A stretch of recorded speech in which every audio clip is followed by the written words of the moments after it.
मेरे प्यारे दोस्तों, मैं Ratnabhushan, friend, motivator and guide to IAS aspirant, international motivational speaker, leadership trainer, CEO, coach, political strategist and policy adviser. निराश्चर्य तचित्ता तक्त सर्व परिग्रह शारीरम केवल कर्म कुर्वन् पोपति किल्बिषम। ऐसा ज्ञानी पुरुष पूर्ण रूप से संयमित मन तथा बुद्धि से कार्य करता है, अपनी संपत्ति के सारे स्वामित्व को त्याग देता है और केवल शरीर निर्वाह के लिए कर्म करता है। इस तरह कार्य करता हुआ पाप रूपी फलों से प्रभावित नहीं होता। इस श्लोक को मैंने श्रीमद् भगवद गीता से लिया है। दोस्तों, डेल कार्नेगी की प्रसिद्ध पुस्तक से दो बातें मैं आपको शेयर करना चाहता हूँ। मुझे अब पूरा विश्वास हो चुका है कि अगर आप किसी आदमी को सीधे सीधे बता दें कि वो गलत है तो इससे कोई लाभ नहीं होता, बल्कि काफ़ी नुकसान होने का अंदेशा रहता है। इस तरह आप सिर्फ उस व्यक्ति के स्वाभिमान को चोट पहुँचाते हैं और अपने आप को बुरा बना लेते हैं। तो दोस्तों, सीधे सीधे किसी भी व्यक्ति को गलत कहने का आपको अधिकार नहीं है। The most important news of today's source Dainik Jagran, Navbharat times. FATF के प्रतिबंध की आशंका से सहमत पाक।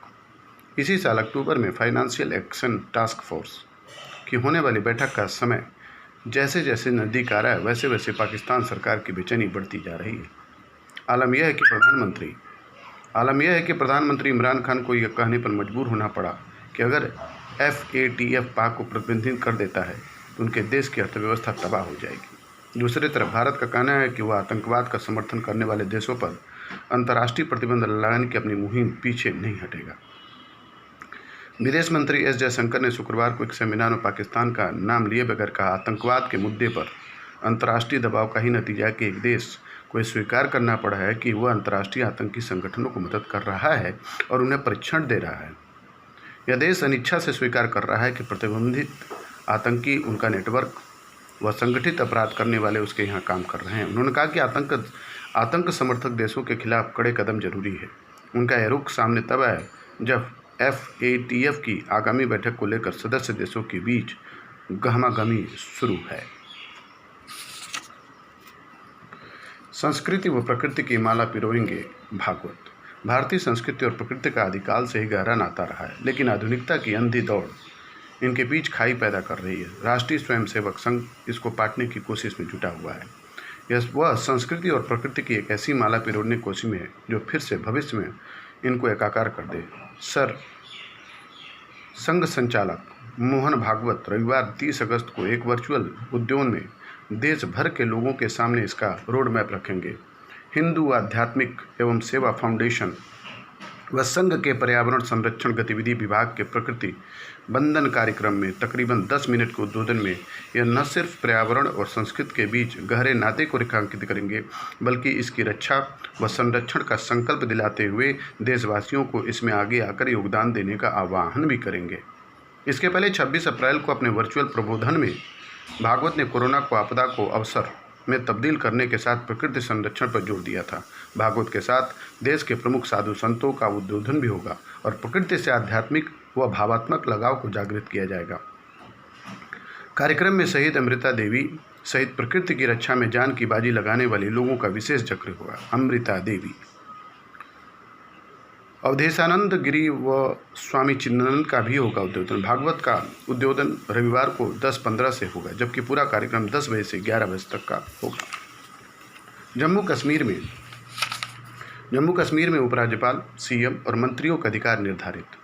केंद्र शासित जम्मू कश्मीर में नई सरकार के गठन के बाद भी कानून व्यवस्था, पुलिस, केंद्रीय सेवाओं के अधिकारी और भ्रष्टाचार निरोधक ब्यूरो उपराज्यपाल के अधीन होगा।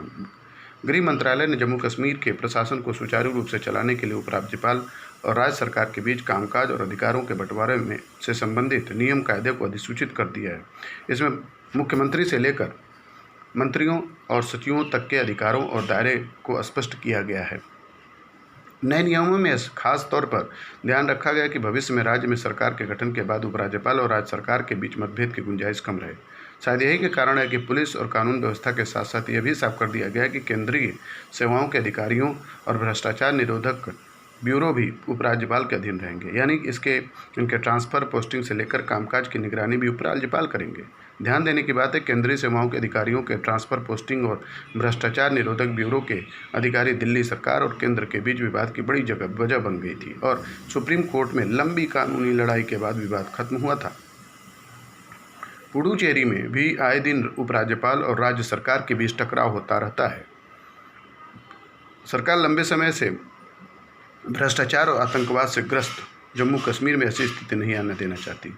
नए नियमों में यह साफ किया है कि किसी भी मुद्दे पर उपराज्यपाल और मंत्रिपरिषद के बीच मतभेद की स्थिति में इसे राष्ट्रपति के पास परामर्श के लिए भेजा जाएगा और राष्ट्रपति के निर्देश को अंतिम माना जाएगा। ध्यान देने की बात है कि राष्ट्रपति केंद्रीय मंत्रिमंडल की सलाह पर काम करते हैं। इस तरह से उपराज्यपाल और राज्य सरकार के बीच विवाद के मुद्दे पर केंद्र सरकार का फैसला अंतिम होगा। जम्मू कश्मीर के प्रशासन को वित्त, कृषि, स्कूल शिक्षा, उच्च शिक्षा, बागवानी, गृह, ऊर्जा, ट्रांसपोर्ट, खनन, ट्रांसपोर्ट, सामान्य प्रशासन जैसे 39 विभागों में विभाजित किया गया है। इसमें सभी विभागों को मातहत आने वाले काम का विस्तृत ब्यौरा भी दिया गया है। यह भी साफ कर दिया गया है कि यदि किसी विभाग के पास केंद्र सरकार की ओर से, जिनमें प्रधानमंत्री व अन्य कोई भी मंत्रालय शामिल है, कोई भी निर्देश आता है तो वह विभाग इसके बारे में तत्काल मुख्य सचिव, विभाग के प्रभारी मंत्री, मुख्यमंत्री और उपराज्यपाल को सूचित करेगा। केंद्र सरकार और राज्य सरकार के बीच बेहतर तालमेल के लिए इसे अहम माना जा रहा है। भारत को फिर से जीएसपी सुविधा मिलने की उम्मीद बढ़ी। विश्व व्यापार में चीन के विस्तार को रोकने के लिए अमेरिका और भारत मिलकर काम करते की राह पर हैं। दोनों में कई कारोबारी मुद्दों पर सहमति को देखते हुए यह उम्मीद की जा रही है कि अमेरिका फिर से भारत के लिए जनरलाइज्ड सिस्टम ऑफ प्रेफरेंसेस सुविधा बहाल कर सकता है। इसके बदले में अमेरिका से आने वाली 28 प्रकार की वस्तुओं पर भारत आयात शुल्क कम या खत्म कर सकता है। इस प्रकार की व्यवस्था को लागू करने के लिए अमेरिका भारत जल्दी मिनी ट्रेड डील कर सकते हैं। वाणिज्य उद्योग मंत्रालय सूत्रों के मुताबिक आपस में मिनी ट्रेड डील के लिए अमेरिका भी भारत की तरफ उत्सुक है। अमेरिका जिस देश को जीएसपी दायरे में रखता है उसके यहाँ से आयातित सामानों पर बहुत कम आयात शुल्क लेता है। मिनी ट्रेड डील को बिना रुकावट के अंजाम देने को अमेरिका फिलहाल भारत द्वारा लगाए जा रहे डिजिटल टैक्स के मसले को दरकिनार कर सकता है। दोनों का मानना है कि मुक्त व्यापार समझौता FTA एक लंबी प्रक्रिया है, इसलिए अभी मिनी ट्रेड डील ज़्यादा कारगर है। पिछले वर्ष जून में अमेरिका ने भारत को जीएसपी की सूची से बाहर कर दिया था। उस समय भारत के लगभग 2000 ऐसे उत्पादों का निर्यात अमेरिका में कर रहा था जिस पर वहाँ का कोई शुल्क नहीं लिया जाता था।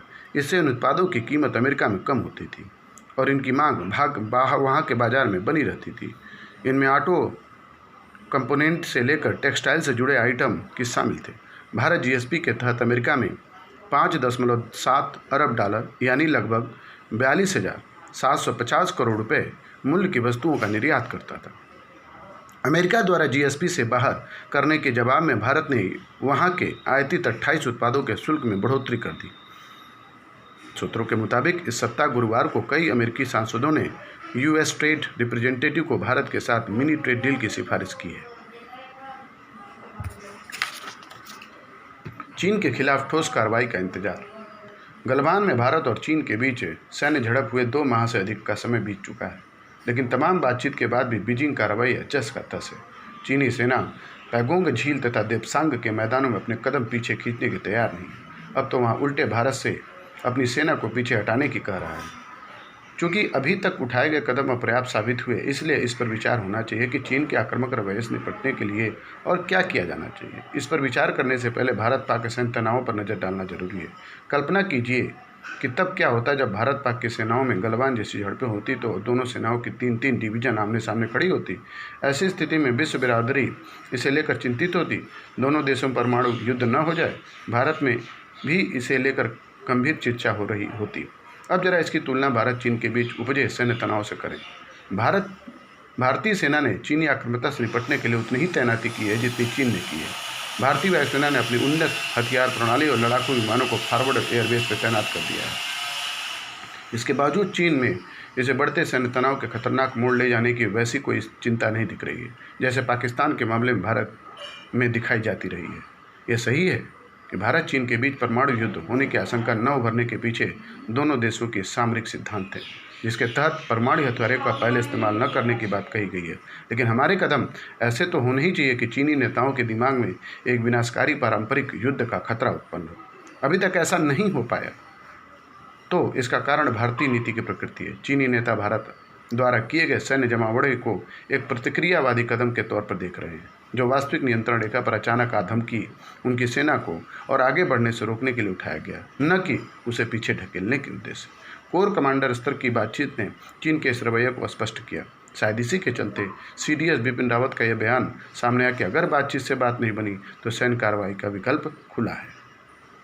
चीन को लगता है कि अगर युद्ध हो भी गया तो बहुत ही छोटी अवधि और सीमित भौगोलिक फैलाव वाला होगा। पूर्वी लद्दाख, जहां दोनों देशों की सीमाएं आमने सामने खड़ी हैं, चीन के आबादी वाले हिस्से से हजारों किलोमीटर दूर है। दक्षिण पश्चिम तिब्बत और अक्साई चीन धरती के सबसे वीरान इलाकों में से है। इन सुदूर इलाकों में भारतीय सैन्य तैनाती चीनी शक्ति के केंद्रों के लिए खतरा नहीं पैदा करती और इसलिए कम्युनिस्ट सत्ता कोई खतरा महसूस नहीं कर रहा है। इस मामले में हमें पाकिस्तान से सीखना चाहिए कि किस तरह दशकों तक परमाणु युद्ध का भय दिखाकर उसने अपने से बड़े और ताकतवर देश को अपने यहाँ के आतंकवादी संगठनों के विरुद्ध सैन्य कार्रवाई से रोके रखा। यह हमारी नीति की विफलता है कि हम अभी तक चीन की यह संदेश नहीं कर सके कि उसे भारी कीमत चुकानी पड़ सकती है।